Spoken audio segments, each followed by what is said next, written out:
Hello students, welcome back to our online class. So students, take out your social science book. We were discussing about chapter number 5 of history, the age of the Vedas. So we have come to the portion of the chapter. Okay, so take out page number 30 of social science book. Decline. In the last phase of the settlement, the people of Inamgaon seemed to have been facing problems. There was a decline in farming, which may have been used or to a shortage of rainfall or a decrease in the fertility of the soil. People began relying more on hunting and gathering food. There was also a change in the way houses were constructed. Instead of rectangular houses, we find small circular huts. Now, in the same way, we have already studied in the Harappan civilization how Harappan civilization extinguished. How? Because at some point of time might be the Indus River has changed its course, or there is a scarcity of food or a famine, isn't it? In the same way, Inamgaon also have been declined. Okay. Now let us see. Okay, that what happened? It seemed that the crops have failed due to scarcity of rainfall, and it can also be seen that instead of we have discussed about the rectangular houses, isn't it, composed of 2 rooms or 5 rooms, but now what happened, at some point of time people started making huts. That means they are in scarcity, isn't it? People started by relying on hunting and gathering food. Okay, now megaliths. Now what is megalith? The word megalith literally means big stone. Megalith means big stone.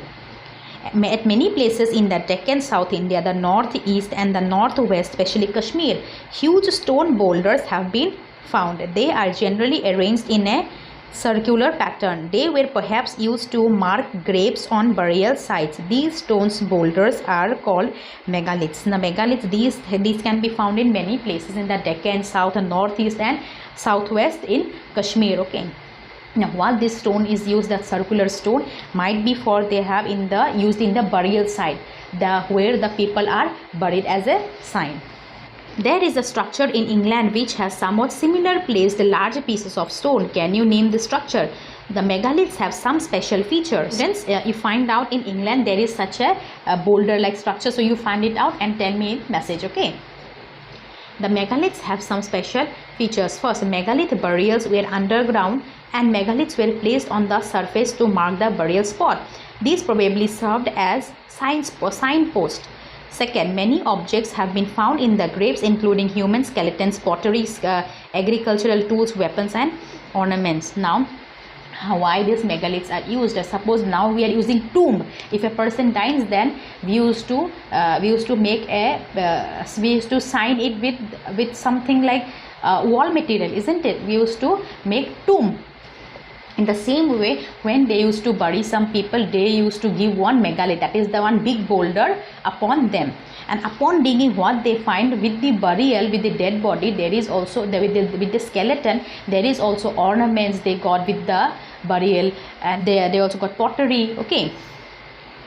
A few agricultural tools have also been found. Those meant for hunting, however, are more in number. So hunting tools have also been found. This suggests that though the megalith people practiced agriculture, they depend more on hunting. So this suggests that this megalith people, when the archaeologists have found more weapons of hunting, they predicted that these megalith people stays much more on hunting rather than crops.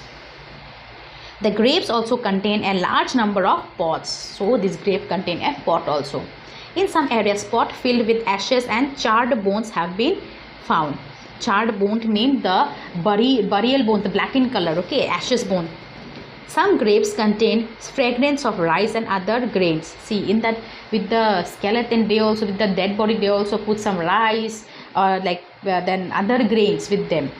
So we know that people cultivated grains. So we know that there were cultivation of grains also at that point of time. Objects found in the grave indicate that the buried person's position in the tribe. The graves that contain a large number of pot and ornaments probably belong to those who are either rich or important society. So what happened, as I have been telling you, that with the skeleton they also found ornaments, and then hunting weapons, and then pottery. Okay, so and many pots. So when we find much more near the burial site, that means we know that yes, this dead body is of the rich people, isn't it? That is why much more thing is placed with his burial. Okay, so students, we have come to the end of the chapter. Okay, so read the chapter. In the next class I shall teach you another chapter. Thank you.